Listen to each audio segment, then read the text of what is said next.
Kazimiera Sokołowska estaba sentada en un banco duro y frío de la estación de tren de Santa Apolonia en Lisboa, sintiendo cómo el peso de su 8º mes de embarazo la aplastaba contra el asiento como un ancla oxidada. El mármol del suelo parecía absorber los últimos restos de calor de su cuerpo dolorido, y cada anuncio del altavoz, resonando bajo el alto techo, sonaba como una sentencia que aplazaba una catástrofe inevitable. Su sueño de catalogar las joyas olvidadas de la arquitectura de Minonsim, posguerra de Varsovia, que la había traído hasta aquí, a Portugal, se había hecho añicos, dejando tras de sí solo el amargo sabor de la traición y la humillación. Su pareja, un rival académico muy respetado, había desaparecido sin dejar rastro, llevándose no solo sus fondos comunes, sino, lo que era peor, años de sus meticulosas investigaciones, notas y análisis. La había dejado sola en una ciudad extraña, con un maletín lleno de viejos y frágiles planos arquitectónicos y la llave de una habitación de hotel que ya no podía permitirse. La palabra sola taladraba sus pensamientos con una precisión helada, convirtiéndose en algo más que un simple estado civil. Era la definición de su existencia. Los trenes partían de los andenes con una regularidad que recordaba el latido del corazón de un mundo que seguía adelante sin ella, y con cada vagón que desaparecía en la distancia, se extinguía en ella el último rescoldo de esperanza, dando paso a una resignación sorda y abrumadora que le pesaba más que el niño que llevaba en su vientre. Observaba los rostros de la gente que pasaba a su lado, turistas con cámaras, empresarios con maletines, familias con niños risueños, y se sentía como si un cristal invisible e insonorizado la separara de ellos. Ellos estaban en otro mundo, un mundo donde existían planes, metas y puertos seguros.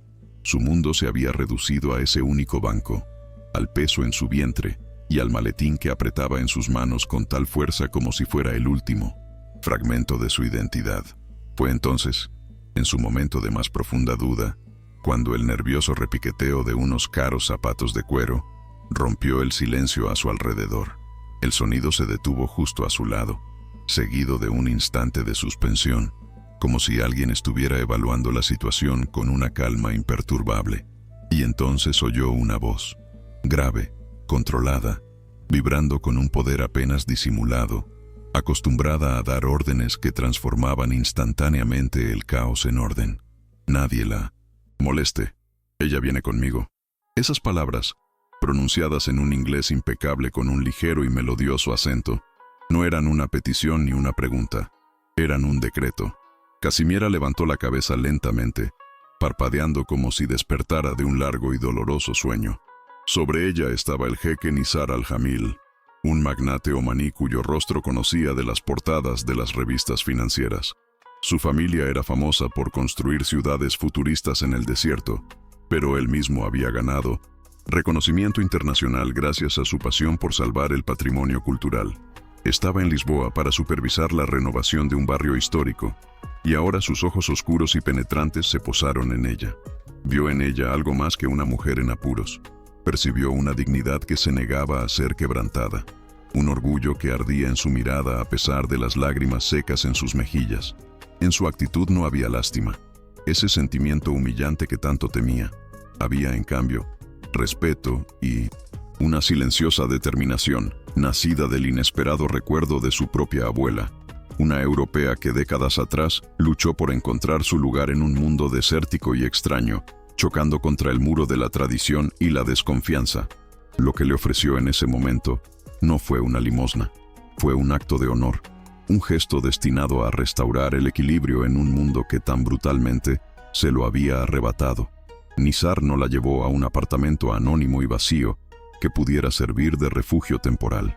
En cambio, en un silencio que decía más que 1000 palabras de consuelo, la condujo por un ascensor hasta el último piso de un hotel de lujo, abriéndole las puertas de su suite privada. La vista desde las ventanas era sobrecogedora, mostrando un panorama de Lisboa bañado por la luz dorada del sol poniente y el río Tajo, que brillaba como una cinta de metal líquido. Kazimiera se quedó en el umbral, sintiéndose aún más extraña y fuera de lugar en medio de aquel lujo discreto. Muebles de caoba, alfombras de seda y obras de arte que adornaban las paredes. Esperaba preguntas, quizá incluso compasión, pero él la ignoró. No le ofreció comida ni bebida, no le preguntó por su historia. En su lugar, señaló un sillón y dijo en voz baja pero firme: «Por favor, muéstreme su investigación». Esa exigencia fue tan inesperada, tan alejada del guión que su imaginación le había sugerido, que se quedó inmóvil por un momento. Era una prueba. Lo comprendió al instante. Él no quería salvar a una víctima indefensa. Quería ver si la mujer cuya dignidad había percibido en la estación tenía algo que justificara esa dignidad. Con manos temblorosas, abrió su maletín de cuero, y en el aire estéril y perfumado de riqueza de la suite, se elevó el delicado y familiar olor a papel viejo y a polvo. Desplegó con cuidado sobre la mesa de cristal los planos arquitectónicos desgastados y amarillentos. Lo único que le quedaba de su vida anterior era su alma, su pasión, su legado. Y él se inclinó sobre ellos, y en sus ojos se encendió un destello de interés auténtico y profundo. Sus dedos, cuidados y fuertes, se deslizaban con una delicadeza extraordinaria por los frágiles bordes de los viejos mapas y bocetos. No los miraba como un laico que admira antigüedades, sino como un experto que lee las historias ocultas en ellos. Seguía las líneas trazadas por arquitectos muertos hacía mucho tiempo. Murmuraba nombres de calles. Hacía preguntas cortas y precisas sobre materiales, técnicas de construcción, contexto histórico. Casimiera, inicialmente tensa y desconfiada, empezó a responder, y su voz, al principio quebrada e insegura, fue ganando fuerza con cada frase. Se olvidó de su situación, de la suciedad de la estación, del hambre y del miedo. Volvió a ser la historiadora, la experta, la apasionada. Habló de las cicatrices que la guerra había dejado en el tejido urbano de Varsovia, de los intentos de preservar la identidad en una arquitectura que debía ser el símbolo de una nueva ideología impuesta. Nizar escuchaba con atención, y su silencio estaba lleno de respeto. Cuando terminó, él esperó un momento, y luego la miró directamente a los ojos. «Mi fundación va a abrir una nueva filial europea dedicada a la protección del patrimonio arquitectónico del siglo XX», dijo lentamente, midiendo cada palabra. «Necesito a alguien que sepa mirar los edificios no como piedras, sino como testigos de la historia. Alguien con su pasión y su conocimiento. Le ofrezco el puesto de conservadora. Jefe». La propuesta quedó suspendida en el aire, vibrando con una fuerza increíble. No era una oferta de ayuda, era un desafío profesional, una propuesta que le devolvía no solo la estabilidad financiera, sino, sobre todo, su identidad profesional y su autoestima. Era un rescate, pero en sus términos, a través del trabajo, la pasión y el intelecto, no de la lástima. En los días siguientes, el mundo de Casimiera se transformó por completo.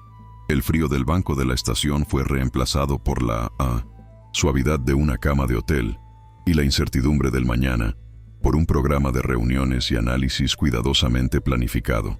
Nizar puso a su disposición no solo una habitación confortable, sino también acceso a archivos digitales, bases de datos y un equipo de asistentes que se dirigían a ella respetuosamente como señora conservadora. Por primera vez en muchos meses, pudo sumergirse por completo en su trabajo, sintiendo cómo recuperaba sus fuerzas y la confianza en sí misma con cada día. ¿Qué pasaba? Su conocimiento, durante tanto tiempo reprimido y subestimado, se convirtió ahora en la base de un proyecto nuevo y ambicioso. Comenzó a desarrollar una estrategia para la fundación, a identificar edificios que requerían una intervención inmediata y a establecer contactos con conservadores de monumentos de toda Europa. Se sentía como si alguien le hubiera abierto una puerta cerrada y le hubiera permitido correr. Sin embargo, justo cuando empezaba a creer que lo peor ya había pasado, la sombra del pasado regresó de la manera más insidiosa.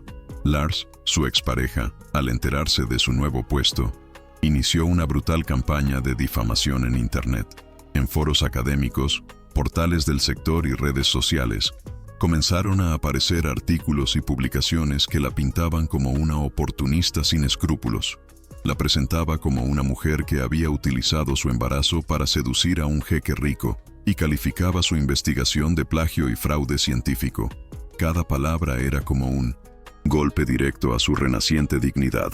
Al dolor de la traición personal se sumó el dolor del ataque a su integridad profesional. El refugio seguro que Nizar le había ofrecido se convirtió de repente en una jaula de cristal, expuesta a la vista del público, y la batalla por la supervivencia se trasladó de las calles de Lisboa a un campo de batalla donde sus únicas armas eran la verdad y la reputación que Lars intentaba destruir. Permítanme interrumpir esta historia por un momento. Me gustaría hacerles una pregunta. ¿Creen que un solo e inesperado gesto de honor puede cambiar por completo la vida de alguien, incluso cuando todo parece perdido? Compartan sus reflexiones en los comentarios. Tengo una inmensa curiosidad por conocer sus opiniones y experiencias. Si esta historia les conmueve, suscríbanse al canal y asegúrense de activar la campanita de notificaciones. Así no se perderán las próximas historias transformadoras que estoy preparando. Y quédense conmigo hasta el final. Les garantizo que la confrontación final y el destino de Casimiera los sorprenderá y permanecerá en su memoria durante mucho tiempo. El ataque de Lars fue preciso y cruel, diseñado para golpear en el punto más sensible, su alma profesional. Casimiera pasaba las noches en vela, mirando la pantalla de la tableta, mientras la luz azulada arrojaba un brillo fantasmal sobre su rostro y su vientre redondeado. Leía cada palabra, cada comentario, dejando que su veneno penetrara en lo más profundo de su mente. No era una simple crítica, era una ejecución pública de su reputación. Lars, el hombre que conocía cada uno de sus dilemas académicos, cada momento de duda y de triunfo, ahora usaba ese conocimiento para destruirla. Presentaba sus tesis únicas como fantasías, su meticulosa investigación como errores de aficionada y su pasión como un pretexto para ganar influencia. Lo que más le dolía eran los pequeños detalles íntimos que entretejía en sus acusaciones, fragmentos de sus conversaciones, bromas que solo ellos dos entendían, ahora retorcidos y utilizados como prueba de su supuesta deshonestidad. Se sentía desnuda, expuesta al escarnio de todo el mundo académico, que era su único y verdadero hogar. La humillación era física, la sentía como un nudo en la garganta, unas náuseas que no tenían nada que ver con el embarazo. Paradójicamente, la seguridad que Nizar le había ofrecido se convirtió en la fuente de su sufrimiento, porque era precisamente su relación con él lo que Lars presentaba como la prueba definitiva de su cinismo. En los comentarios de los artículos, gente anónima la llamaba estafadora, trepadora, una mujer que se había vendido a sí misma y a su hijo nonato por lujo. Cada una de esas frases era como una piedra lanzada contra ella, y no tenía a dónde huir de aquella lluvia de odio. Sabía que el silencio solo confirmaría sus mentiras, pero alzar la voz parecía imposible. ¿Cómo iba a luchar contra alguien que tenía todos sus secretos en la mano y no dudaba en usarlos? Después de 3 días y noches de esta tortura silenciosa, supo que no podía seguir ocultándoselo a Nizar. Ya no se trataba solo de ella, sino de la reputación de su recién creada fundación. Con el corazón latiéndole como un martillo y un sudor frío recorriéndole la espalda, llamó a la puerta de su despacho en la suite. Entró, sosteniendo en sus manos temblorosas la tableta, cuya pantalla era para ella como un tablón de la infamia. Nizar estaba sentado en un escritorio macizo, revisando unos documentos, pero al verla dejó su trabajo de inmediato. Su mirada era, como siempre, tranquila pero penetrante, lo que solo intensificaba su sentimiento de culpa y vergüenza. Sentía como si hubiera traído suciedad y caos a su mundo ordenado y perfecto. Balbuceando, tratando de que no le temblara la voz, le explicó la situación y le entregó el dispositivo. No quería que escuchara su relato caótico y emocional. Quería que viera los hechos en bruto. Los artículos, las publicaciones, la creciente ola de odio. Nizar tomó la tableta y un silencio profundo y pesado se apoderó de la habitación, interrumpido únicamente por el suave zumbido del aire acondicionado y el sonido de su dedo deslizándose por la pantalla. Casimiera permaneció de pie ante él, sintiéndose como una acusada en un juicio cuyo resultado decidiría su destino. Observaba su rostro, intentando leer cualquier cosa en él: ira, decepción, lástima, pero sus rasgos permanecieron impasibles, sus ojos fijos en el texto, con una intensidad que la aterraba. Leía cada mentira, cada calumnia, y ella esperaba la sentencia, convencida de que en cualquier momento le daría las gracias por su colaboración y le pediría que abandonara la suite. En ese instante, Estaba preparada para todo, para volver a la calle, para la derrota final. Cuando Nizar terminó de leer, dejó la tableta sobre el escritorio con un gesto silencioso y preciso. Permaneció en silencio un largo rato más, y el silencio en la habitación se hizo tan denso que a Casimiera le pareció que no podía respirar.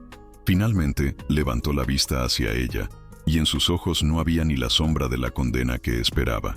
Había, en cambio, un brillo frío y analítico, como el de un estratega evaluando el campo de batalla. Ese hombre, comenzó lentamente, con la voz perfectamente tranquila, ha cometido 2 errores fundamentales. Primero, la subestimó a usted. Segundo, me subestimó a mí. Se levantó y se acercó a la ventana, contemplando la ciudad a sus pies. En mi mundo, Casimiera, no se responde a tales ataques de la misma manera. Bajar a su nivel, publicar desmentidos en foros de internet, sería una señal de debilidad. Eso es ruido.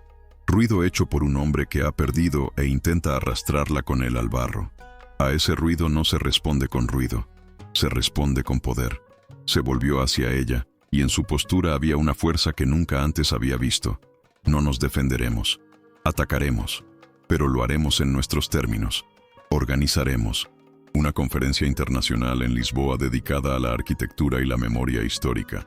Invitaremos a las mayores autoridades en la materia de toda Europa, y usted será la ponente principal. No refutará sus acusaciones, presentará su investigación, sus descubrimientos, su visión. Lo aplastará con la fuerza de su intelecto y la verdad de su trabajo. Le daremos el escenario con el que soñaba, pero usted será la estrella en él. Y él, sentado entre el público, comprenderá su propio error. El plan de Nizar era audaz, arriesgado y absolutamente brillante.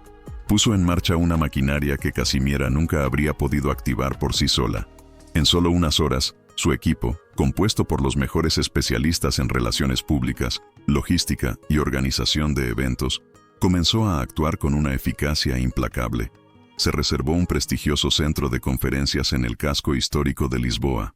Las invitaciones, impresas en un elegante papel berjurado, se enviaron a decanos de 1900 universidades, directores de museos y a los historiadores de la arquitectura más respetados del continente.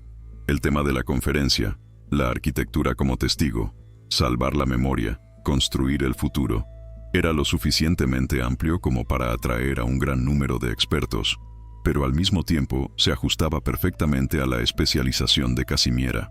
Para ella comenzó un periodo de preparativos febriles, tan agotadores como revitalizantes. Dejó a un lado el miedo y la humillación, y su lugar fue ocupado por una furia fría y concentrada. Ya no era solo una defensa de su buen nombre, era una guerra por la verdad. Pasaba días y noches en la biblioteca del hotel que Nizar había mandado crear para ella, rodeada de libros, mapas y archivos digitales.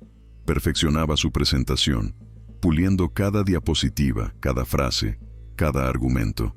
Nizar no interfería en la parte sustantiva de su trabajo. Le dio total autonomía, pero le proporcionó todo el apoyo posible.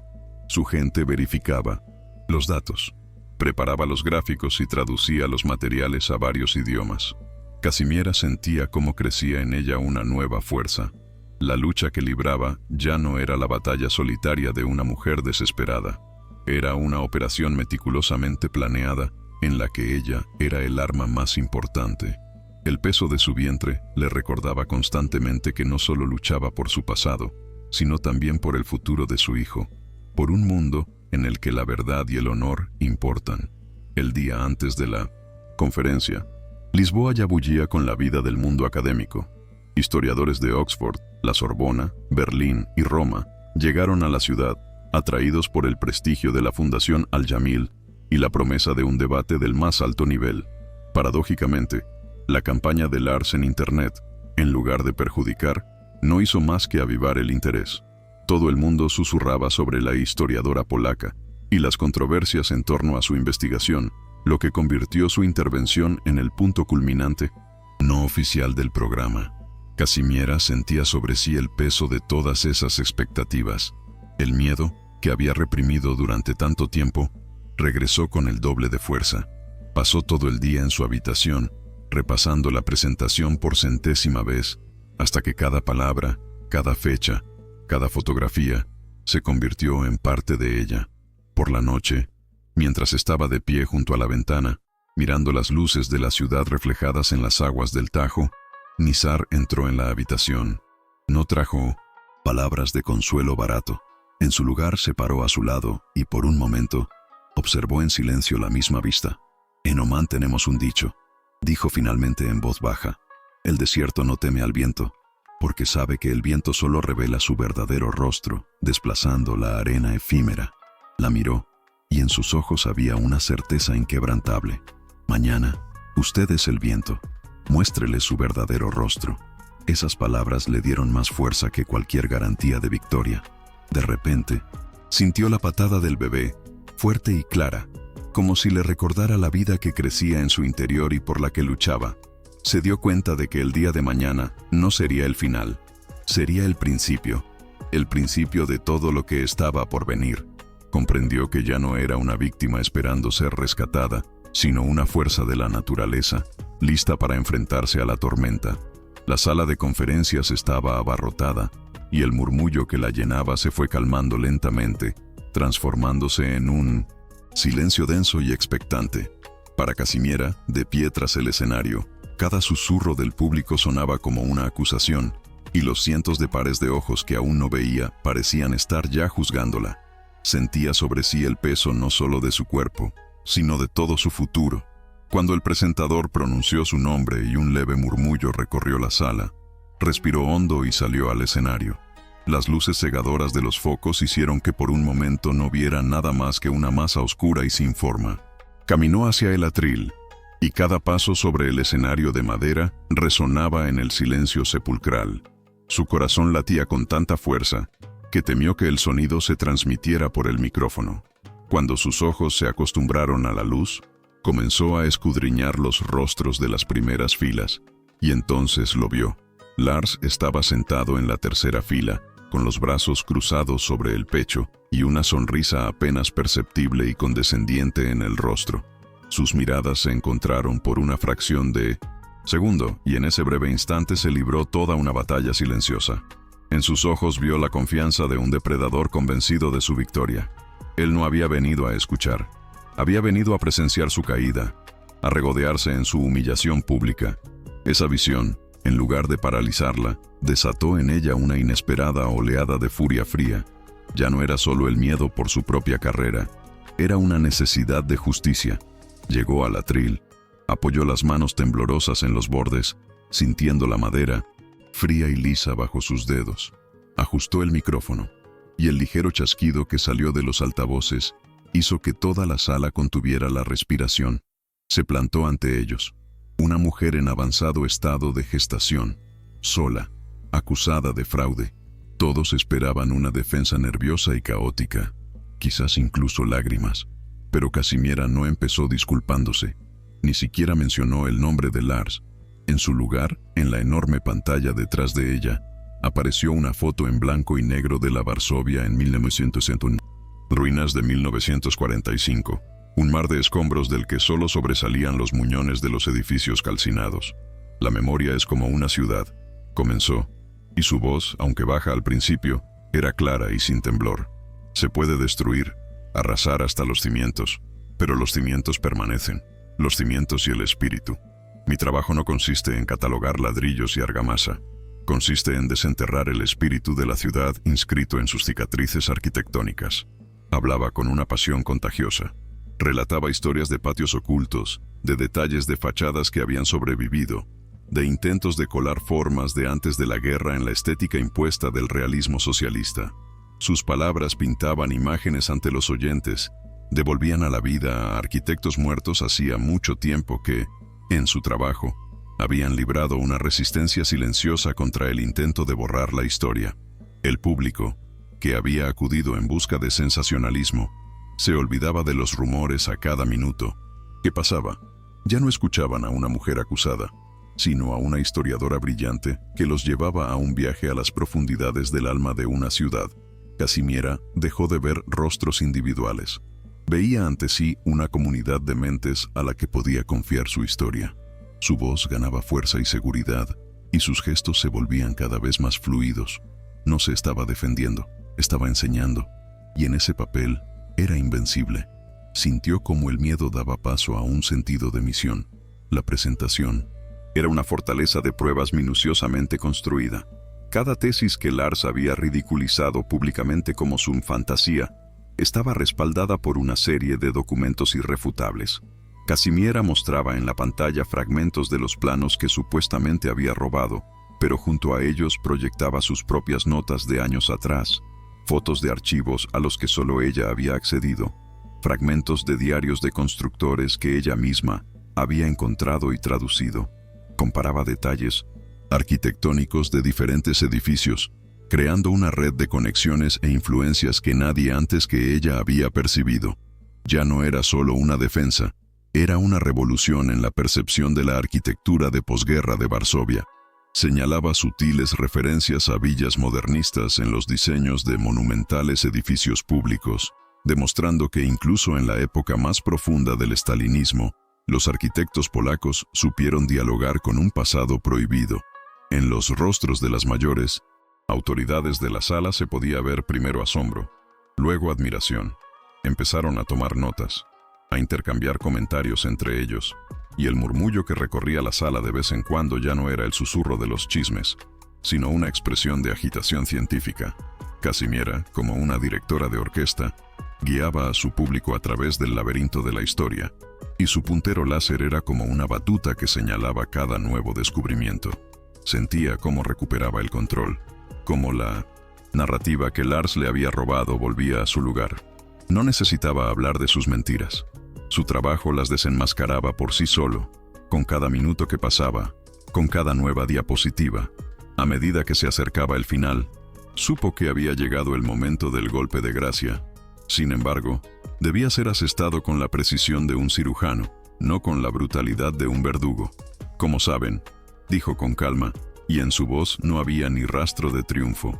Parte de esta investigación se ha convertido recientemente en objeto de debate público, gracias a las publicaciones de mi antiguo colaborador, el Dr. Lars Lindgren. La mención de su nombre hizo que toda la sala se quedara inmóvil, expectante. En la pantalla aparecieron dos imágenes, una al lado de la otra. A la izquierda, su análisis original del plano de uno de los edificios clave. A la derecha, un fragmento del artículo de Lars en el que presentaba ese mismo análisis como suyo. A primera vista, ambas interpretaciones parecen idénticas, continuó Casimiera, y su voz era ahora baja, obligando a todos a la máxima concentración. Sin embargo, hay un detalle clave. Su puntero láser trazó un círculo alrededor de una pequeña marca en el plano original. Esta es la marca del sistema de ventilación temporal, utilizado solo durante la construcción. Fue añadida al plano con una tinta diferente, lo que se puede apreciar si se amplía.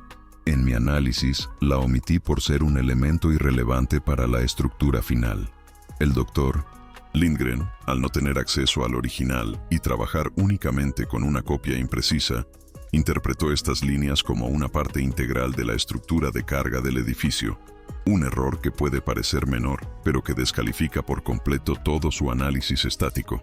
Un error que nunca cometería alguien que ha pasado cientos de horas inclinado sobre el original. Un silencio absoluto se apoderó de la sala.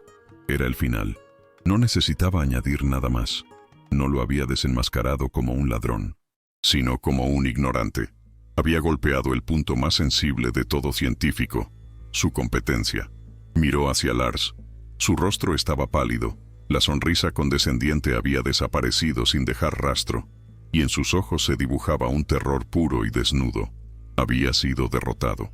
Durante varios segundos después de que Casimiera terminara de hablar, en la enorme sala reinó un silencio tan profundo que podía oír los latidos de su propio corazón. Era un silencio lleno de tensión, de procesamiento de información, de un veredicto silencioso que se estaba emitiendo. Y entonces, desde una de las primeras filas, un profesor de Oxford de pelo cano, una leyenda en el campo de la historia del arte, se levantó y empezó a aplaudir. Un momento después se le unió otro, luego otro, hasta que finalmente toda la sala se puso en pie. Estalló una tormenta de aplausos, no los corteses y convencionales, sino una ovación atronadora y entusiasta que era la expresión del más alto reconocimiento y respeto. Ese era su veredicto. Esa era su absolución. Casimiera permaneció en el escenario, y las lágrimas que había contenido durante tanto tiempo finalmente rodaron por sus mejillas. Pero no eran lágrimas de vergüenza ni de tristeza. Eran lágrimas de alivio, de triunfo y de purificación. A través de la neblina, vio cómo la gente se abalanzaba hacia el escenario, queriendo estrecharle la mano, hacerle una pregunta, felicitarla. Estaba rodeada, pero por primera vez en meses no se sentía acorralada. Se sentía parte de la comunidad a la que siempre había anhelado pertenecer. En algún lugar al fondo de la sala, vio a Nizar. Estaba apoyado en la pared, lejos del bullicio, observándola. En su rostro no había una sonrisa, pero en sus ojos vio algo mucho más valioso: orgullo. No se apresuró a unirse a ella. La dejó disfrutar de ese momento, de esa victoria que había logrado por sí misma, gracias a la fuerza de su mente y a la firmeza de su espíritu.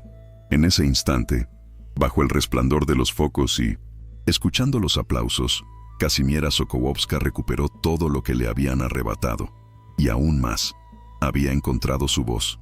Después de la conferencia, siguió una calma extraña, suspendida en el tiempo. Durante varias horas, Kazimiera funcionó como en un trance, aceptando felicitaciones, sonriendo a desconocidos y respondiendo a preguntas cuyo sentido apenas registraba. Se sentía como una actriz después de un estreno, que baja del escenario y de repente no sabe qué hacer con la realidad que la rodea. La adrenalina que la había mantenido en vilo durante los últimos días se disipó, dejando tras de sí un agotamiento profundo, casi doloroso. Cuando finalmente, en compañía de un silencioso Nizar, abandonó el edificio y subió al interior fresco y silencioso del coche, sintió que toda la tensión la abandonaba. En el camino hacia el hotel no intercambiaron una sola palabra. Sin embargo, no fue un silencio incómodo. Fue el silencio de dos personas que habían sido testigos de algo importante y no necesitaban palabras para comentarlo. Kazimiera apoyó la cabeza en la ventanilla y observó las luces de Lisboa pasar, sintiéndose por primera vez en mucho tiempo una espectadora y no una participante del drama.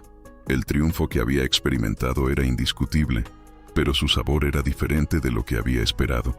No sentía euforia, sino un alivio profundo y tranquilo, como si le hubieran quitado de los hombros un peso que había llevado toda su vida. No solo había ganado contra Lars, había ganado contra el sentimiento de inferioridad, contra el miedo a ser juzgada, contra los demonios del pasado que le susurraban que no era lo suficientemente buena. Comprendió que había necesitado esa batalla para creer finalmente en sí misma, y ahora que todo había terminado, lo único que anhelaba era silencio y sueño. Cuando regresaron a la suite, la dinámica entre ellos había sufrido un cambio sutil pero fundamental. Ya no era solo su protegida, su empleada o una mujer en apuros a la que había dado cobijo. Su triunfo público la había convertido en una interlocutora, una persona cuyo intelecto y fuerza habían sido demostrados de la manera más espectacular. Nizar parecía entenderlo mejor que nadie. No la trataba como a una convaleciente. En cambio, cuando ella se sentó pesadamente en el sofá, él se acercó al bar, sirvió 2 vasos de agua y le tendió uno con un gesto casi formal. Se sentó en el sillón de enfrente y la observó en silencio por un momento. ¿Y ahora qué, Kazimiera?, preguntó finalmente, y su pregunta no se refería a la fundación ni a los planes profesionales. Era una pregunta sobre ella, sobre su futuro, sobre sus deseos. Por primera vez desde que se conocieron, sintió que no le preguntaba como un empleador, sino como alguien genuinamente interesado en su destino como ser humano. Esa simple pregunta abrió una compuerta en su interior.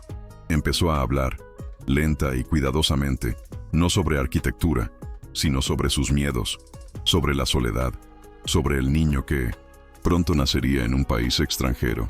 Habló de su anhelo por el olor de los parques de Varsovia después de la lluvia y de su temor a que su hijo nunca conociera sus raíces.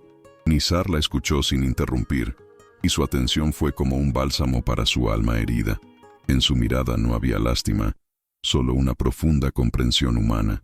Esa noche no hablaron más de trabajo, hablaron de la vida, y el muro invisible que los separaba comenzó a desmoronarse lentamente. 2 semanas después, en un hospital privado y tranquilo con vistas al océano, nació su hijo. El parto fue largo y difícil. como si fuera el último acto físico de la lucha que tuvo que librar para cerrar un viejo capítulo y comenzar uno nuevo. Sin embargo, cuando la comadrona le colocó sobre el pecho el pequeño y arrugado cuerpecito, todo el dolor y el cansancio desaparecieron sin dejar rastro. Fueron reemplazados por una ola de amor tan poderosa y primordial que la dejó sin aliento. Miró el diminuto rostro de su hijo, sus puños apretados y su pelo oscuro, y sintió que el universo entero se había reducido a ese único y perfecto momento. Ya no era solo su vida, su lucha, su futuro. Ahora todo tenía un nuevo punto de referencia, un nuevo sentido. Lo llamó Jan, en honor a su abuelo, un arquitecto de Varsovia que le enseñó a mirar los edificios como si fueran seres vivos. Era un nombre sencillo, polaco, firmemente arraigado en la tierra de la que procedía. Era su conexión con el hogar, un ancla lanzada al pasado para poder construir el futuro con seguridad. Sosteniendo a su hijo en brazos, Kazimiera comprendió lo que era la verdadera fuerza. No era la fuerza del intelecto que le había permitido ganar la conferencia. Era la fuerza silenciosa e inquebrantable de una madre, dispuesta a hacer absolutamente todo para proteger a su hijo. En ese momento, en una estéril habitación de hospital, a miles de kilómetros de casa, Kazimiera Sokołowska se sintió completa. Ya no necesitaba la aprobación ni el reconocimiento de nadie. Tenía todo lo que importaba. Nizar apareció en el hospital al día siguiente por la tarde. No anunció su visita, simplemente entró en la habitación en silencio, sin llevar flores, sino una pequeña y elaborada caja de sándalo. Kazimiera estaba sentada en la cama, amamantando al pequeño Jan, y al verlo sintió una extraña mezcla de vergüenza y calidez. Era una escena tan íntima, tan alejada de sus relaciones profesionales hasta entonces, que por un momento no supo cómo actuar. Sin embargo, él pareció no notar su turbación. Se acercó a la cama y su mirada se posó en el bebé. En sus ojos oscuros, habitualmente impenetrables, apareció un destello de algo sumamente delicado, una mezcla de curiosidad y ternura. ¿Puedo?, preguntó en voz baja, señalando el sillón junto a la cama. Cuando se sentó, se quedó un buen rato mirando al pequeño Jan con fascinación, como si estuviera contemplando la obra de arte más valiosa. En mi cultura, dijo finalmente, con una voz más baja de lo habitual, el nacimiento de un hijo es una promesa de continuidad. Es un puente entre lo que fue y lo que será. Abrió la caja que había traído. Dentro, sobre un cojín de seda, había un pequeño amuleto de plata con un intrincado grabado. Este es un talismán para proteger del mal de ojo y guiar por el desierto de la vida por un camino seguro. Perteneció a mi padre y antes a su padre. Dejó la caja con delicadeza en la mesita de noche. Ese gesto fue más que un simple regalo. Fue un acto de inclusión de su hijo en su mundo, un reconocimiento simbólico y una forma de brindarle protección. En ese instante, Kazimiera vio en él no solo a un magnate o a un mecenas, sino a un hombre que sabía honrar el pasado y proteger el futuro de la manera más personal. Tras volver del hospital, la suite del hotel, que hasta entonces había sido su lugar de trabajo y su refugio, comenzó a transformarse en un hogar. El ritmo de los días de Kazimiera se ralentizó, adaptándose a las necesidades del recién nacido. En 1900, en lugar de analizar planos arquitectónicos, aprendía a distinguir los tipos de llanto. En lugar de preparar presentaciones, pasaba horas contemplando el rostro dormido de su hijo. Nizar le aseguró una comodidad y discreción absolutas. Contrató a una enfermera que venía unas horas al día para que pudiera descansar, y un cocinero le preparaba comidas especiales y nutritivas. Su presencia era constante pero no invasiva. A veces desaparecía por unos días para atender sus negocios en Dubái o Londres, pero siempre volvía, y su regreso traía una sensación de estabilidad a su pequeño mundo. Por las noches, cuando Jan ya dormía, a veces se sentaban juntos en el salón. Hablaban de todo y de nada, de los libros que leían, de los lugares que habían visto, de las diferencias y similitudes entre la cultura del norte y la del sur. Kazimiera le hablaba de los gélidos inviernos de Varsovia, y él le describía el silencio del desierto al amanecer. En esos momentos tranquilos y apacibles, se fue forjando entre ellos un vínculo que no tenía nada que ver con la gratitud o el compromiso. Era un lento y cauteloso descubrimiento mutuo. Kazimiera se sorprendió al darse cuenta de que había dejado de pensar en Lisboa como el lugar de su exilio. mirando a su hijo, que dormía plácidamente en su cuna, y al hombre que leía en silencio un libro en el sillón de enfrente, se dio cuenta de que la fría y marmórea sensación de soledad que casi la había destruido en la estación de Santa Apolonia había desaparecido, sin dejar rastro. Había sido reemplazada por un sentimiento nuevo, frágil, pero increíblemente valioso, el sentimiento de pertenencia. Después de varias semanas, cuando el ritmo de vida con un recién nacido se volvió más predecible, Casimiera sintió que volvía a tener hambre de trabajo. Sin embargo, ya no era el mismo impulso febril, casi desesperado, que la había movido antes de la conferencia. Ahora su ambición era más tranquila, más arraigada. El trabajo ya no era una huida ni la única forma de demostrar su valía. Se convirtió en algo que hacía por sí misma y por su hijo, una forma de construir el mundo en el que quería criarlo. Empezó a trabajar a distancia desde la suite, que ahora se parecía más a una oficina en casa que a una habitación de hotel. Junto a su portátil y las pilas de libros de arquitectura había un vigilabebés electrónico, y en un rincón de la habitación, en una pequeña cuna, dormía Jan. El olor de los libros viejos se mezclaba con el delicado aroma del aceite de bebé, creando una composición inusual pero armoniosa. Mantenía reuniones virtuales con el equipo de la fundación, y su voz, antes llena de incertidumbre, ahora sonaba con una autoridad que no sorprendía a nadie. Su perspectiva sobre la conservación de monumentos también había cambiado. Al mirar a su hijo, pensaba en las generaciones futuras. La protección del patrimonio dejó de ser para ella solo un deber científico. Se convirtió en un acto de transmitir la historia, de construir un puente entre el pasado y el futuro del que su hijo formaría parte. Esta nueva motivación le dio a su trabajo una dimensión más profunda y personal, haciéndola aún más comprometida y eficaz en sus acciones. Con cada semana que pasaba, su vida en común adquiría los rasgos de una armonía inusual e implícita. Casimiera y Nizar aprendieron a comunicarse sin palabras, basándose en pequeños gestos y rituales compartidos que conformaban el tejido de su día a día. Él, al ver la sombra del cansancio bajo los ojos de ella, tomaba sin preguntar el cochecito con el pequeño Jan, y desaparecía durante una hora por los jardines del hotel, regalándole un valioso momento para sí misma. Ella, al percibir en su postura la tensión después de un duro día de videoconferencias con Oriente Medio, le preparaba en silencio una taza de su café favorito, fuerte y con cardamomo. Por las noches, cuando Jan ya dormía, a menudo se sentaban en el salón, cada uno ocupado con sus asuntos. Ella leía, él trabajaba en su portátil. Sí. Sentían la necesidad de llenar el silencio con conversaciones. Era un silencio cómodo, lleno de respeto y comprensión mutuos, como el de personas que se conocen desde hace años. A veces sus miradas se cruzaban por encima de la pantalla o del libro, e intercambiaban una ligera sonrisa de complicidad.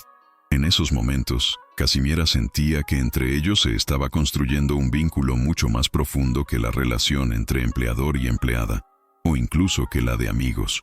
Era una fusión lenta y orgánica de dos mundos distintos en un todo coherente. Descubría en él rasgos que no mostraba al mundo: un discreto sentido del humor, una paciencia sorprendente, una profunda necesidad de orden y tranquilidad. Él, a su vez, parecía sacar fuerzas de la resiliencia y la pasión de ella, que no habían disminuido ni siquiera ante la maternidad. Sus conversaciones, cuando tenían lugar, se centraban cada vez más en temas personales, convirtiéndose en un puente entre dos culturas lejanas.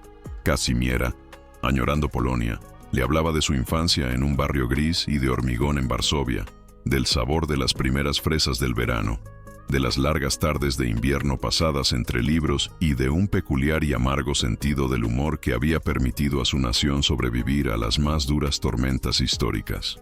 Nizar escuchaba con atención y, a cambio, le abría las puertas de su mundo. Le hablaba del estricto código de honor que le habían inculcado desde niño, del profundo respeto por los mayores, del olor a incienso que flotaba en el zoco de mascate y del silencio abrumador del desierto, que enseñaba humildad y paciencia. Le mostró fotos de su familia: un padre de mirada severa y orgullosa, una madre de ojos tiernos, numerosos hermanos. Le explicó las complejidades de las relaciones familiares la importancia de la pertenencia a la tribu, el peso de las expectativas que recaían sobre él como sucesor. Casimiera, al escucharlo, comprendió que su fuerza y su autocontrol no habían surgido de la nada. Eran el producto de un mundo que exigía una disciplina y una responsabilidad a una escala que ella nunca había conocido. Empezó a entender las motivaciones detrás de sus decisiones, incluida la primera, en la estación de tren, cuando decidió tomarla bajo su protección. No fue lástima, fue un deber de honor, profundamente arraigado en su cultura. La primera gran prueba de su sinergia profesional fue el destino de un teatro olvidado y en ruinas en el casco antiguo de Lisboa. Yuenda, edificio, una joya de la arquitectura Art Deco, llevaba años vacío y estaba destinado a la demolición para dar paso a un moderno edificio de apartamentos. Casimiera, revisando los archivos municipales, se topó con sus planos y su historia. Descubrió que el teatro había sido en su día el corazón de la vida cultural de la ciudad y que sus interiores albergaban frescos y decoraciones únicos. Con la pasión que la caracterizaba, preparó un informe detallado, demostrando no solo el valor histórico del edificio, sino también presentando una visión para su restauración y transformación en un vibrante centro cultural. Le llevó el proyecto a Nizar, y él, después de escucharla apenas 10 minutos, tomó una decisión. Movilizó sus contactos, contrató a los mejores abogados y expertos inmobiliarios. Allí donde sus argumentos históricos caían en el vacío de la burocracia, su poder financiero y sus influencias políticas derribaban muros. Formaron un dúo perfecto. La visión y la pasión de ella daban alma al proyecto, mientras que el pensamiento estratégico y los recursos de él garantizaban la eficacia. Tras varias semanas de intensas negociaciones y una campaña mediática organizada por su equipo, la ciudad cedió. La decisión de demoler fue revocada, y la Fundación Al-Jamil recibió el permiso para adquirir y restaurar el teatro. La noticia de este éxito fue su primera victoria conjunta y tangible. Habían creado algo duradero, habían salvado un fragmento de historia que sin ellos se habría perdido para siempre. Unos meses más tarde, en una tarde cálida y despejada, Nizar le propuso a Casimiera que fueran juntos a ver las obras. Los trabajos de restauración en el viejo teatro habían comenzado a toda máquina y quería mostrarle los avances. Dejaron al pequeño Jan al cuidado de la niñera y por primera vez desde su nacimiento salieron solos. El edificio, parcialmente rodeado de andamios, estaba sumido en la penumbra, pero en el interior ardían luces de trabajo que proyectaban largas sombras sobre las paredes cubiertas de polvo y telarañas. Flotaba en el aire el característico olor a yeso viejo, a madera húmeda y a historia. Nizar la guió por un laberinto de pasillos hasta el balcón más alto, desde donde se divisaba la sala principal y el escenario. Desde allí, a través de una ventana rota, se veían los tejados de Lisboa y un fragmento del río Tajo, brillando a la luz de la luna. Permanecieron en silencio, y el bullicio de la ciudad que llegaba desde la distancia parecía formar parte de otra realidad. Aquí, en el corazón del edificio que habían salvado juntos, reinaba la paz. Casimiera sintió en sus hombros el frío de la brisa nocturna, y Nizar, como si le leyera el pensamiento, se quitó la chaqueta y la arropó delicadamente con ella. Su gesto fue natural, protector, y al mismo tiempo, sumamente íntimo. Estaban tan cerca que ella podía oler su perfume mezclado con el olor a polvo de la obra. En ese silencio, en el lugar que simbolizaba su trabajo y su victoria conjunta, se sentía una tensión creciente.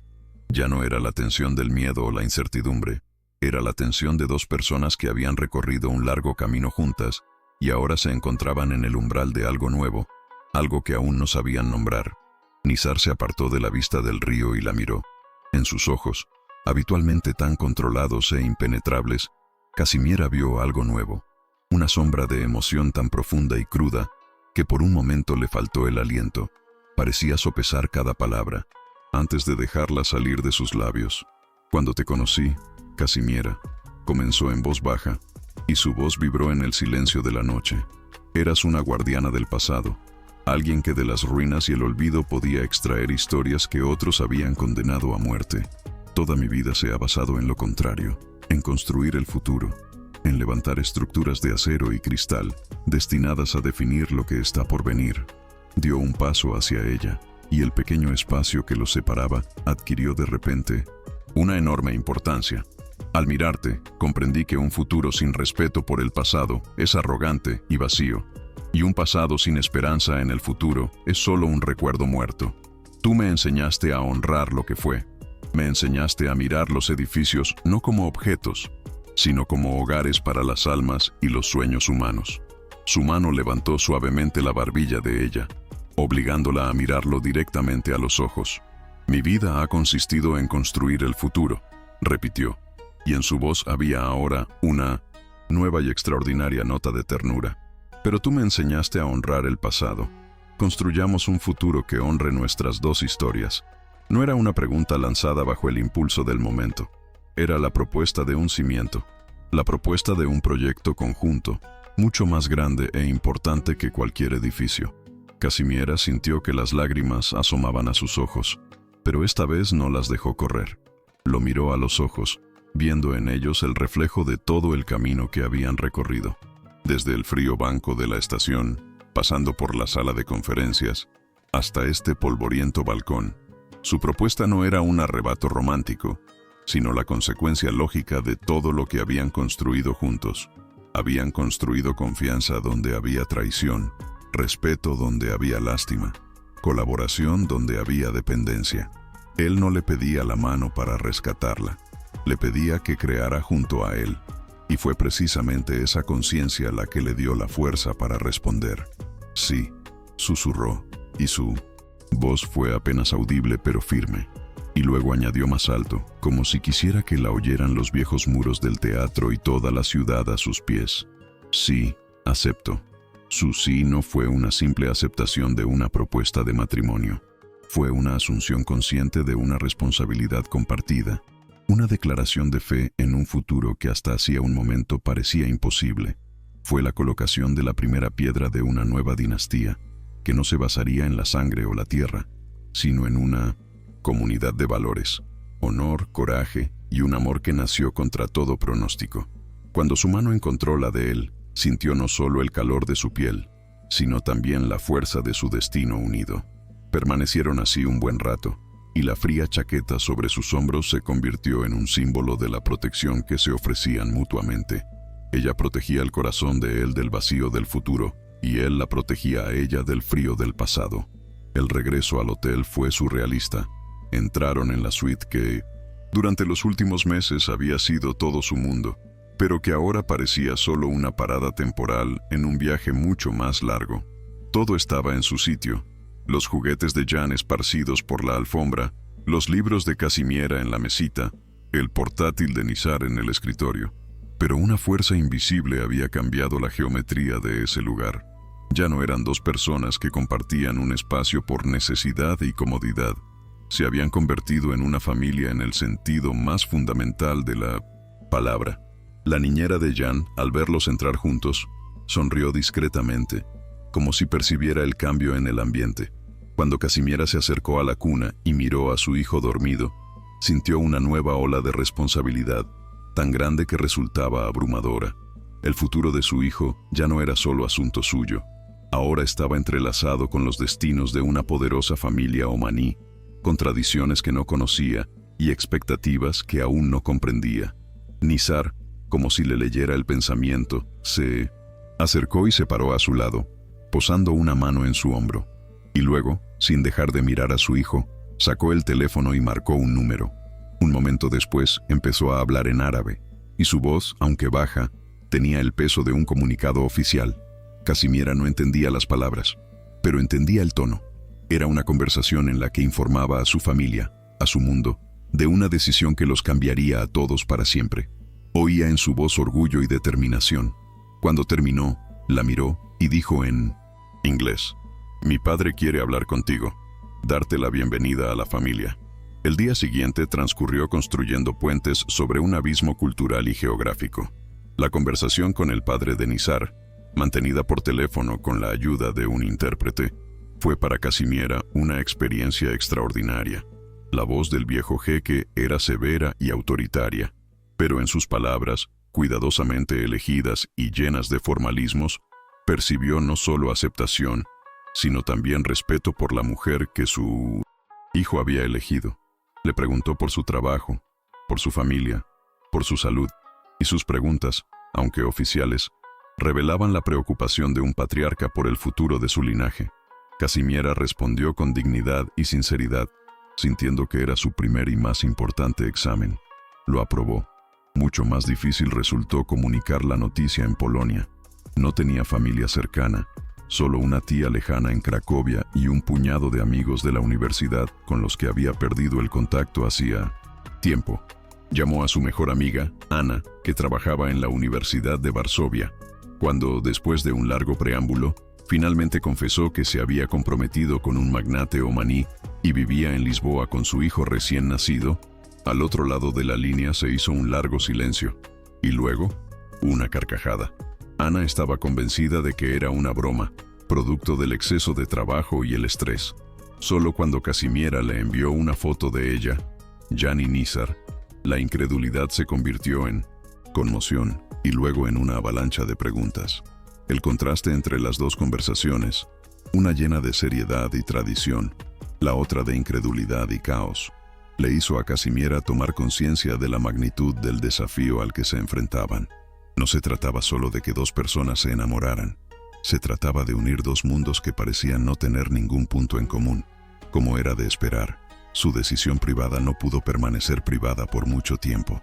El mundo en el que vivía Nizar funcionaba bajo el resplandor de los flashes y en las portadas de los periódicos.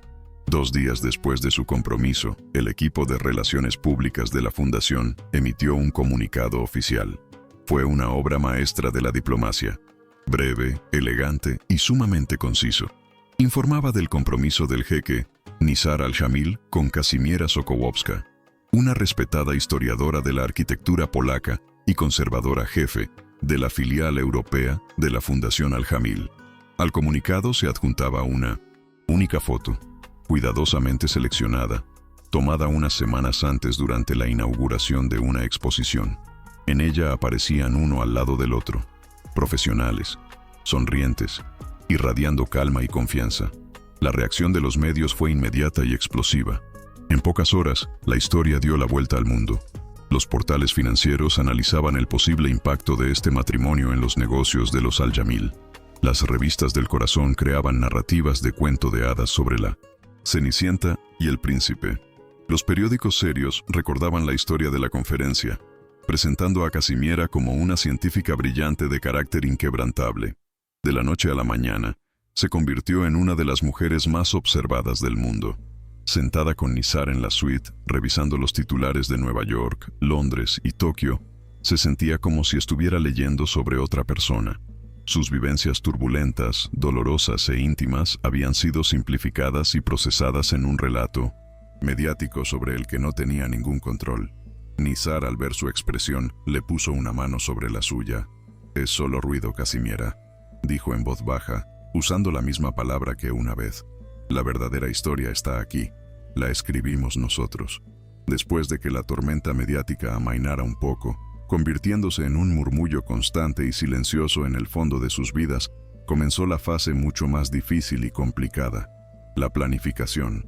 La boda de una historiadora polaca, madre soltera, de origen humilde, con uno de los hombres más poderosos e influyentes de Oriente Medio, no era una cuestión de elegir un salón de banquetes y el color de las servilletas. Era un acto de Estado, una delicada operación diplomática en la que cada movimiento tenía su importancia.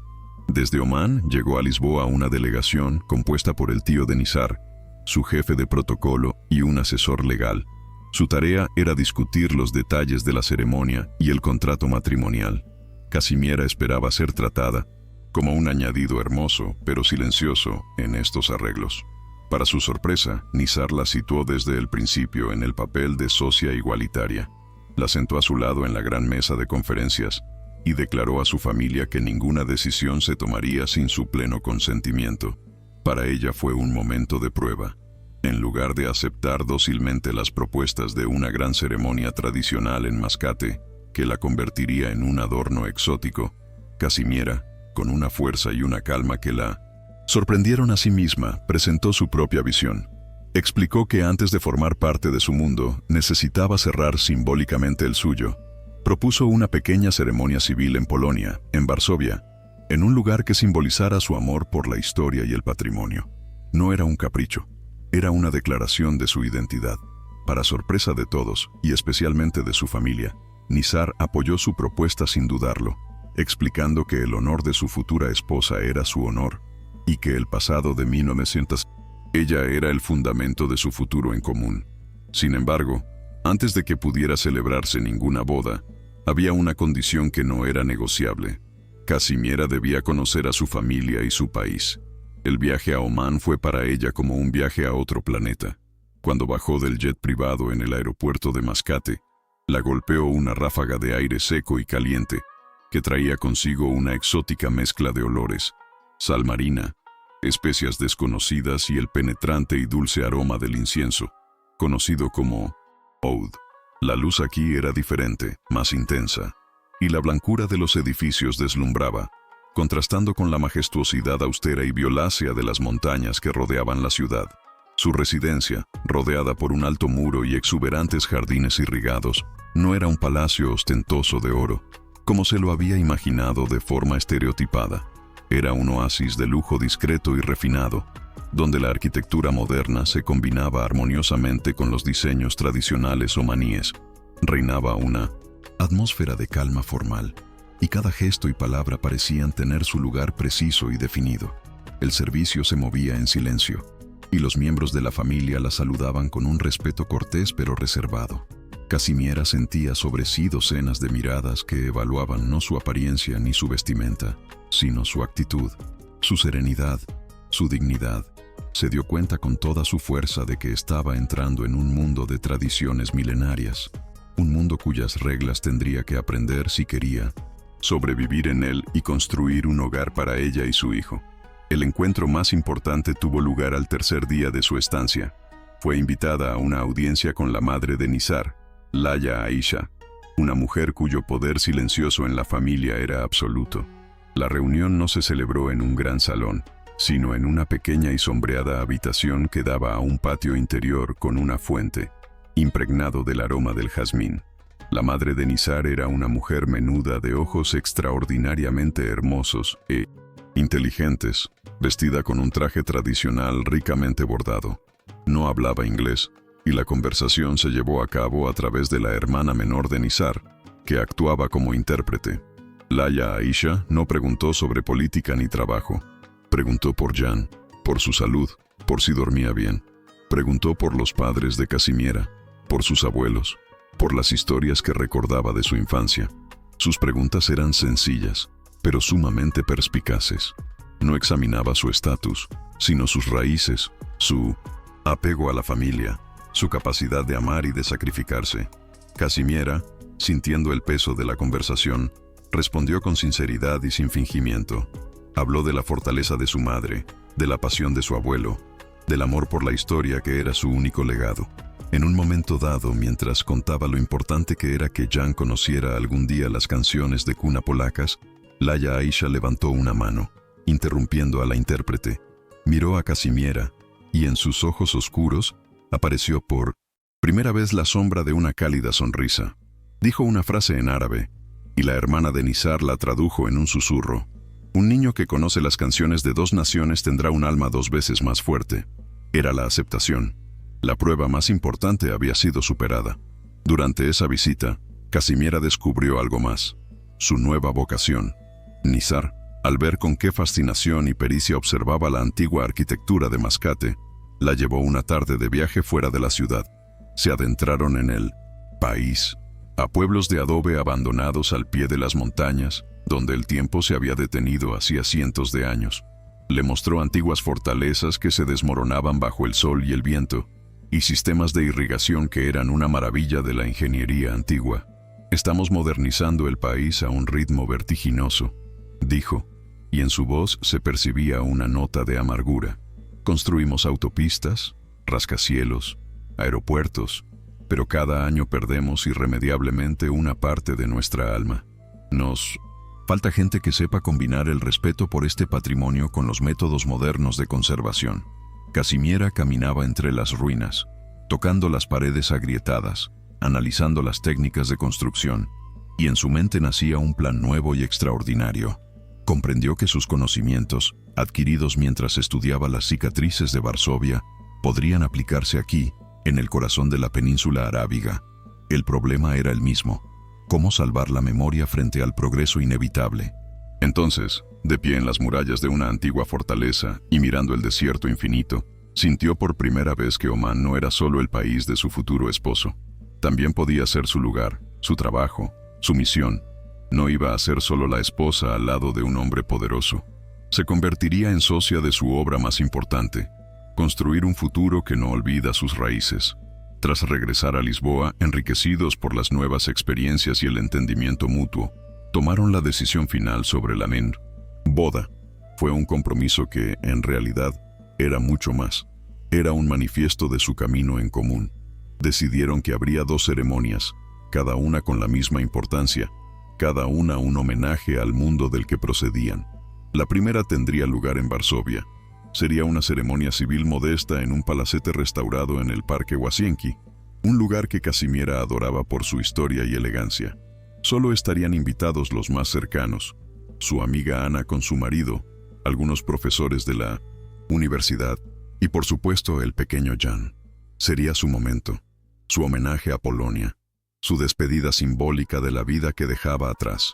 Solo después, unas semanas más tarde, en Mascate, se celebraría la segunda ceremonia.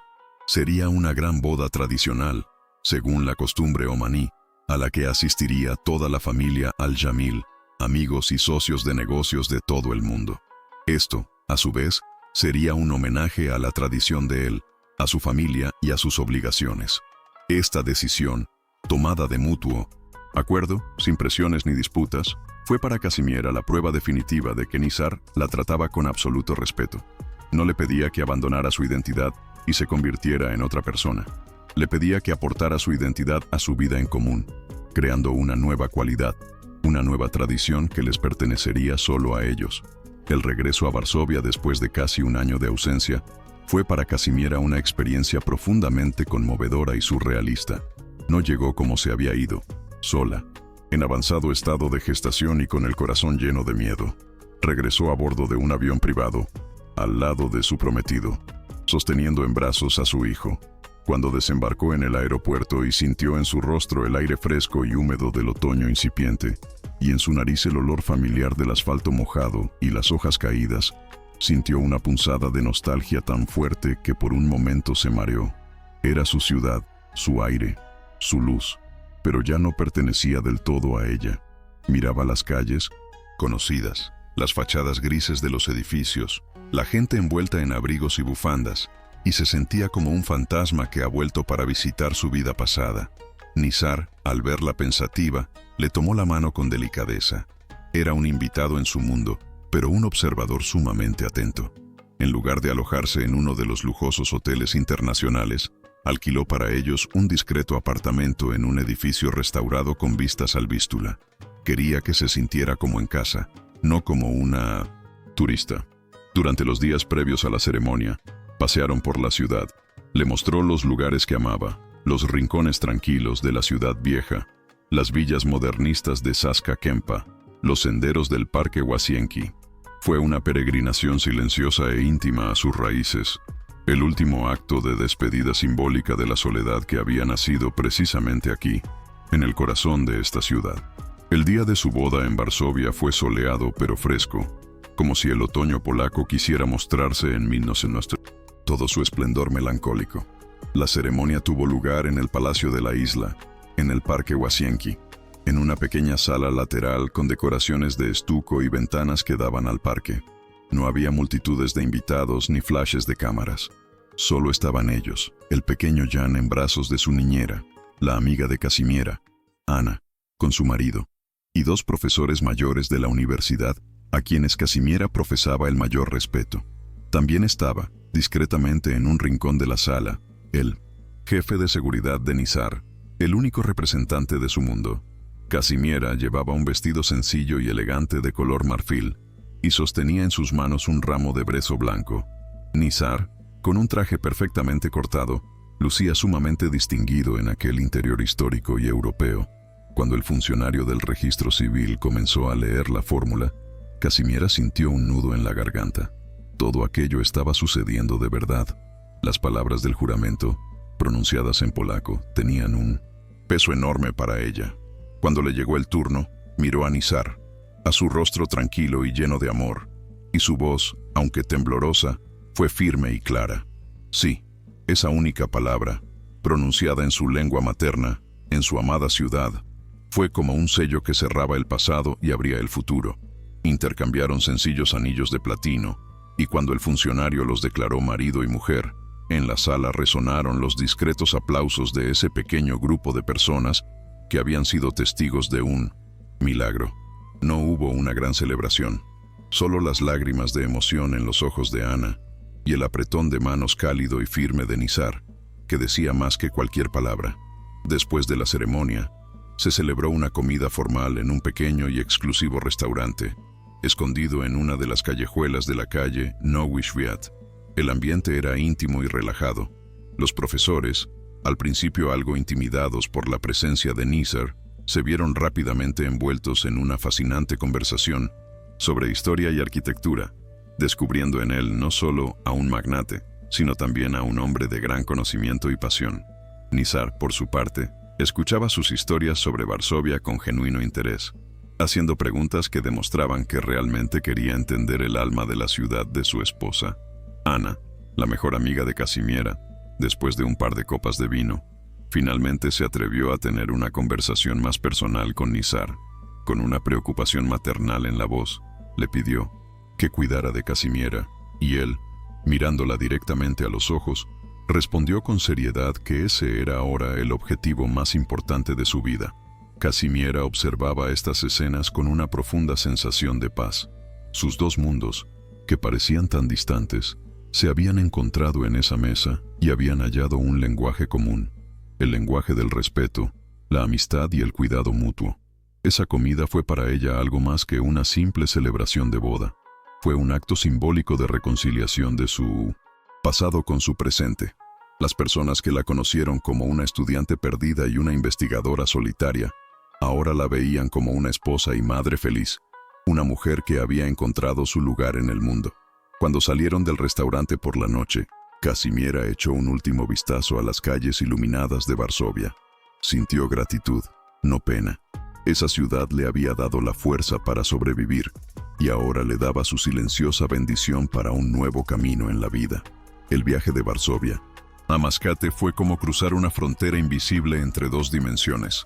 Dejaron atrás la Europa fría y ordenada, con sus colores sutiles y sus largas sombras, y aterrizaron en un mundo de sol cegador, colores intensos y el omnipresente olor a especias. Sin embargo, esta vez Casimiera no se sintió abrumada ni extraña. Regresaba a Omán no como una invitada, sino como una esposa, como un miembro de la familia. El cambio en la forma en que fue recibida fue inmediatamente perceptible. En el Sint-Osytus aeropuerto los esperaba una delegación oficial, pero la bienvenida fue mucho más cálida, más personal. Las hermanas y primas de Nizar, que antes la habían tratado con una cortés reserva, ahora la abrazaban y la besaban, dándole la bienvenida a la familia con un entusiasmo alegre y ruidoso. Incluso el padre de Nizar, el severo patriarca, sonrió al verla y posó su mano sobre la cabeza del pequeño Jan en un gesto de bendición. La residencia, que antes le había parecido algo intimidante, ahora la envolvía en una atmósfera de calor hogareño. Sus habitaciones habían sido redecoradas, y junto a sus libros europeos y su portátil, aparecieron telas omaníes, vasijas de plata y álbumes con fotos familiares. Sintió que le habían hecho un sitio, no solo en la casa, sino también en los corazones de esa gente. Todos se dirigían a ella con respeto, usando su nuevo título oficial, pero en sus ojos veía algo más que formalidad.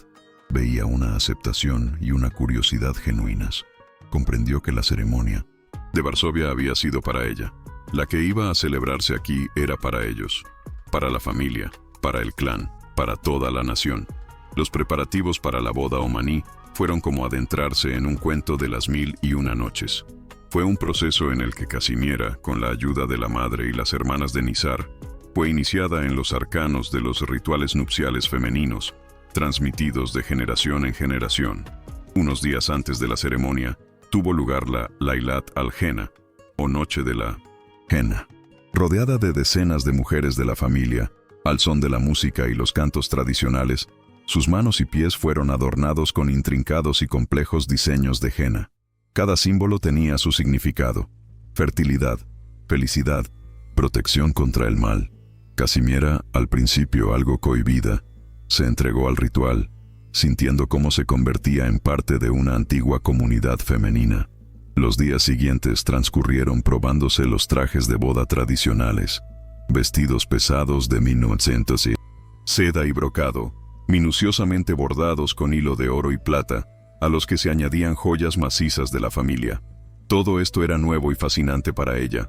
Abordó estos preparativos no como una obligación, sino con la curiosidad de una historiadora, absorbiendo cada detalle, cada historia asociada a los diferentes elementos del traje o la ceremonia. Las mujeres de la familia de Nizar, al ver su genuino interés y respeto por sus tradiciones, se abrieron a ella, compartiendo secretos, bromeando y tratándola como a una más. Casimiera comprendió que no se esperaba que renunciara a sí misma. Se esperaba que quisiera conocer y entender su mundo. La víspera de la gran ceremonia, sentada en una habitación perfumada de mirra y sándalo, mirando sus manos adornadas con henna, sintió que su identidad no había disminuido, sino todo lo contrario. Se había enriquecido con una dimensión nueva y extraordinaria. La ceremonia de boda omaní fue un acontecimiento que superó todo lo que Casimiera podría haber imaginado. Comenzó con una celebración tradicional exclusivamente para mujeres, que tuvo lugar en un enorme y ricamente decorado salón de baile en la residencia familiar. Era un mundo de una belleza deslumbrante y una abundancia sensorial. El aire estaba denso por la mezcla de los perfumes más caros, el humo dulce de los incensarios y el aroma de cientos de flores. Cientos de mujeres, vestidas con fabulosos trajes coloridos y bordados en oro, formaban un mosaico vivo y vibrante. Por todas partes se oían risas, música interpretada con instrumentos tradicionales y los característicos gritos agudos de alegría, llamados Sagrouta. Casimiera, ataviada con un traje de novia tradicional rojo, pesado por los bordados de oro y las joyas, estaba sentada en una tarima que parecía un trono, sintiéndose como un personaje de una leyenda árabe. Las mujeres de la familia de Nizar la rodeaban de atenciones, ajustándole el velo, ofreciéndole bebidas dulces y manjares, e invitándola a conversar y a bailar. La timidez inicial pronto dio paso a un sentimiento de pertenencia.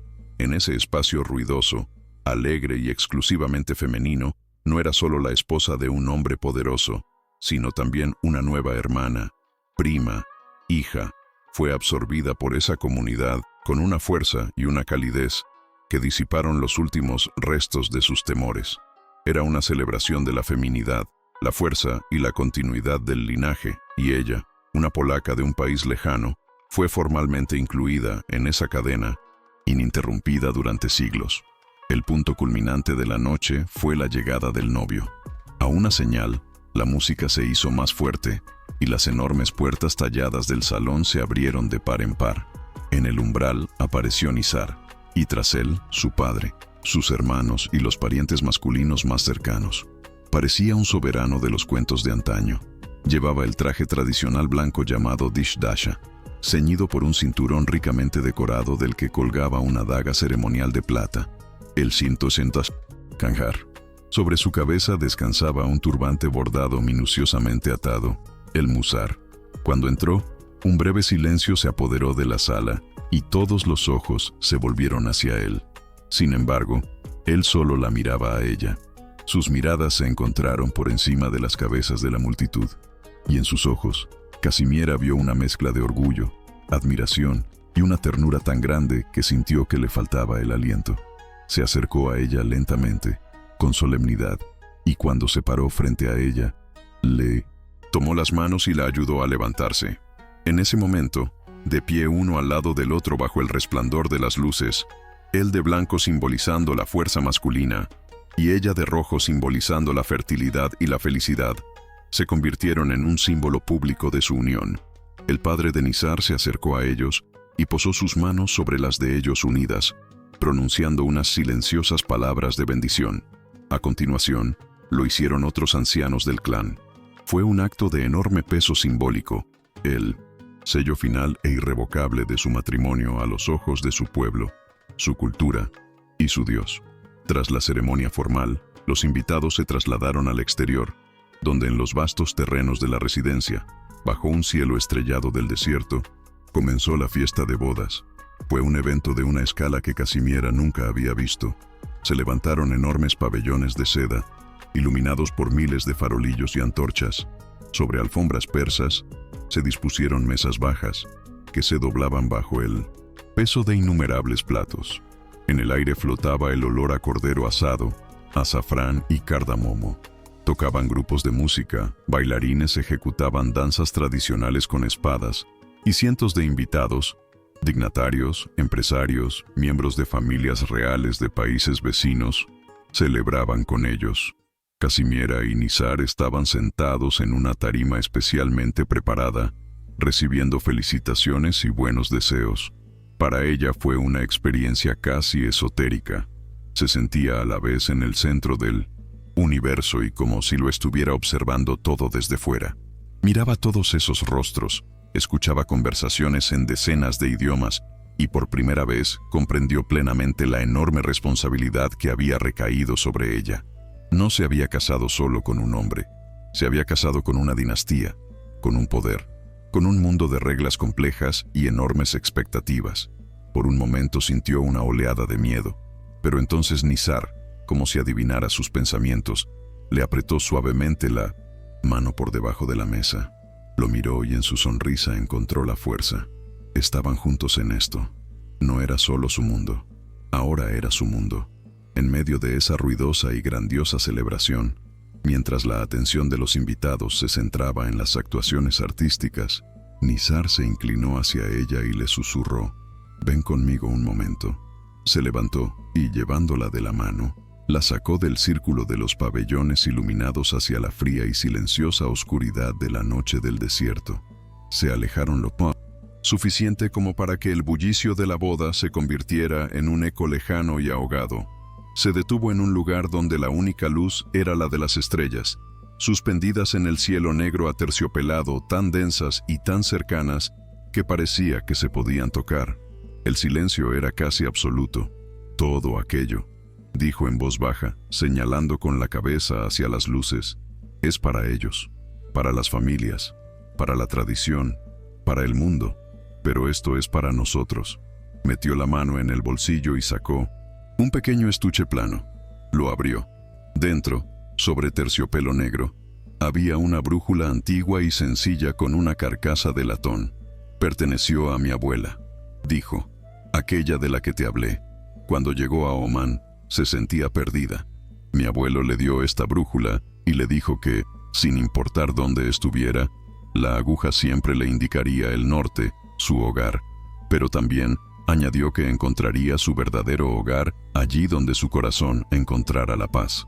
Le entregó la brújula. «Quiero que la tengas, para que siempre sepas dónde están tus raíces, pero también quiero que sepas que tu paz es ahora mi brújula. Donde quiera que tú estés, allí estará mi hogar». Ese regalo sencillo y personal significó para ella más que todas las joyas que llevaba puestas. Era la promesa de que, en medio de todo ese brillo y esplendor, nunca olvidarían lo que era más importante entre ellos. La celebración duró hasta el amanecer. Cuando las primeras y pálidas franjas de luz comenzaron a aparecer en el horizonte, pintando el desierto en tonos de rosa y oro, los últimos invitados comenzaron a marcharse. Casimiera y Nizar estaban de pie en la terraza de la residencia, todavía con sus trajes de boda, cansados pero llenos de una paz extraordinaria. Observaron en silencio cómo el sol emergía lentamente de detrás de las montañas, inundando el mundo con una luz nueva y pura. El bullicio de la noche se había acallado y, con él, habían desaparecido la tensión, las expectativas y toda la presión de los últimos meses. 2 ceremonias, 2 mundos, 2 historias. Todo se había unido en uno. La boda de Varsovia fue para ella, para su pasado, para su identidad. La boda omaní fue para él, para su familia, para su futuro. De pie allí, hombro con hombro, Sintieron que el ciclo se había completado.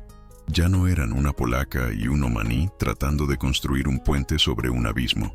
Se habían convertido en un nuevo todo, una familia cuyos cimientos habían sido consagrados en dos culturas diferentes y aceptados por ambas. Casimiera pensó en su hijo, que dormía plácidamente en su habitación, ajeno al acontecimiento histórico en el que acababa de participar. Había nacido del caos y la incertidumbre, pero ahora su futuro estaba anclado en dos mundos poderosos y llenos de amor. Mirando el sol naciente, que simbolizaba el comienzo de su primer y verdadero día como marido y mujer a los ojos del mundo entero, Casimiera sintió una ola de profunda gratitud. La tormenta había pasado, y por fin estaba en casa. Los primeros años de su matrimonio fueron una lección de adaptación constante y de construcción de una vida cotidiana sobre los cimientos de dos mundos distantes.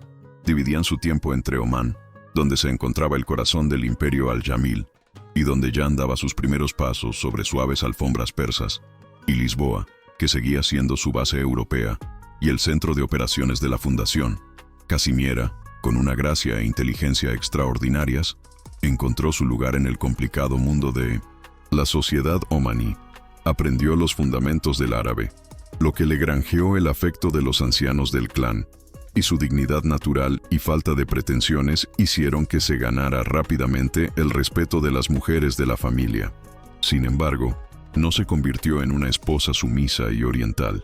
Con la misma energía con la que aprendía las costumbres locales, dirigía la filial europea de la fundación, convirtiéndose en una de las figuras más influyentes en el mundo de la conservación de monumentos.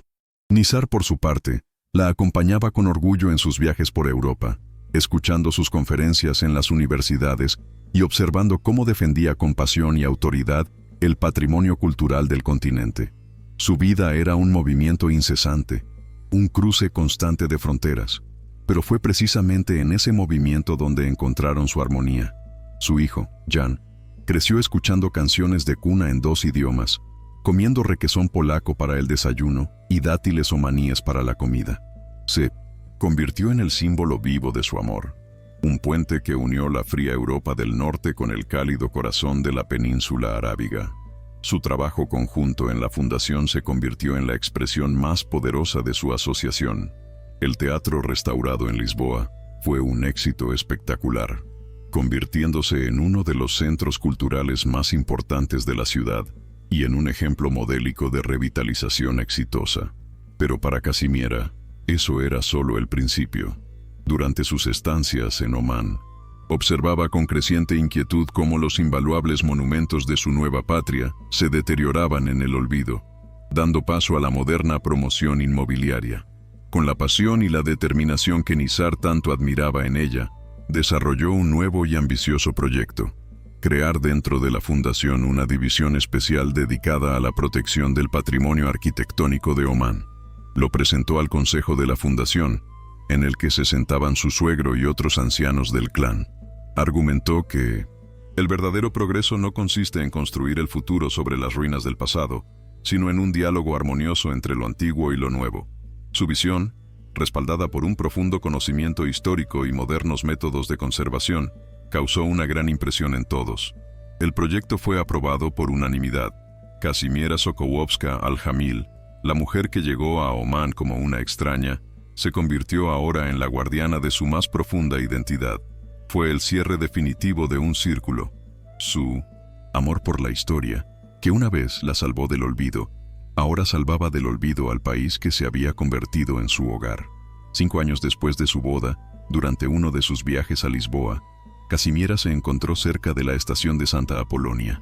Tenía unas horas libres antes de una reunión y, movida por un impulso repentino e inexplicable, decidió entrar. Nada había cambiado.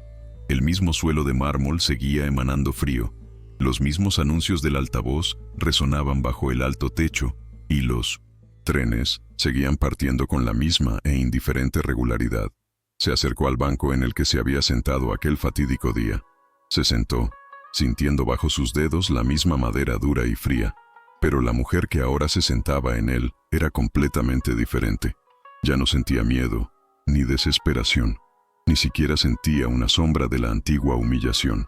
Al mirar a los viajeros que se afanaban, solo sintió una ola de profunda y serena gratitud. Gratitud por esa joven y aterrorizada mujer en avanzado estado de gestación que, a pesar de todo, no permitió que quebrantaran su espíritu. Gratitud por el dolor y la traición que, paradójicamente, la habían conducido a la mayor felicidad de su vida. Vio a una joven con una mochila, sentada sola en un rincón y mirando el tablón de salidas con expresión de estar perdida. Por un momento quiso acercarse a ella, decirle algo, pero se contuvo. Sabía que cada uno debe atravesar su propio desierto. Se levantó y salió tranquilamente de la estación, dejando atrás los fantasmas del pasado. Ya sabía que no tenían ningún poder sobre ella. Al salir a las bulliciosas y soleadas calles de Lisboa, reflexionó sobre el concepto de hogar. Durante años, lo había pensado en términos geográficos. El hogar era Varsovia, con sus edificios grises y su familiar olor a lluvia. Luego, por un tiempo, el hogar se convirtió en Lisboa, la ciudad que le dio refugio y una nueva oportunidad. Y ahora su vida transcurría principalmente en Mascate, en un mundo tan lejano de sus raíces como era posible. ¿Dónde estaba realmente su hogar?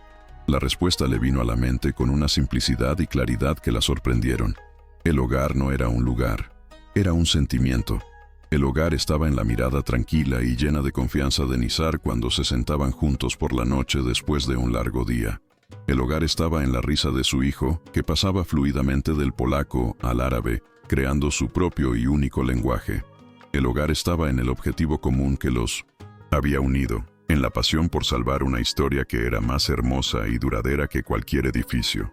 Sacó de su bolso la vieja brújula de latón que Nizar le había dado la noche de su boda omaní. La abrió. La aguja, como siempre, temblando, señalaba el norte, la dirección en la que se encontraba Varsovia. Pero Casimiera ya sabía que su corazón había encontrado su propio y verdadero norte, y no tenía nada que ver con la geografía. Su hogar estaba allí, donde había un amor que se negó a ser abandonado.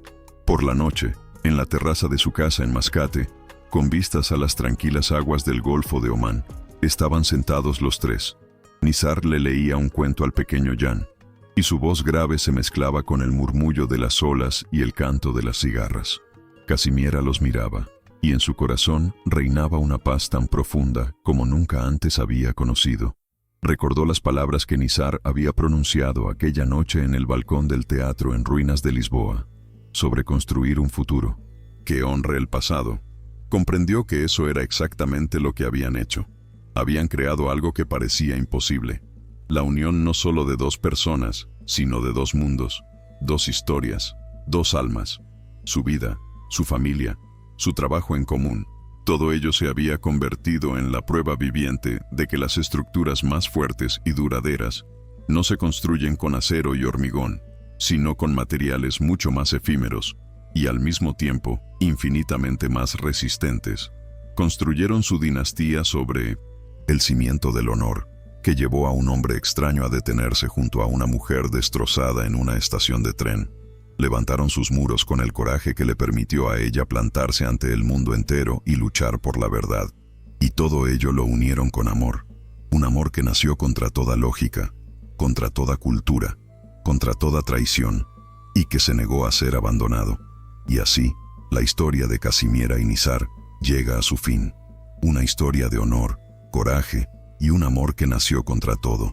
Pronóstico. Si también ha conmovido sus corazones, por favor, demuéstrenlo dejando un pulgar arriba. Para mí, es la señal más valiosa de que estas historias profundas y humanas tienen un significado para ustedes. Para no perderse las próximas historias que invitan a la reflexión y los transportan a otros mundos, suscríbanse al canal y activen la campanita de notificaciones. Este viaje no tiene por qué terminar aquí. Ahora mismo, en el lado izquierdo de la pantalla, aparece otra historia, igualmente emocionante que espera ser descubierta. Gracias por estar aquí. Hasta la próxima.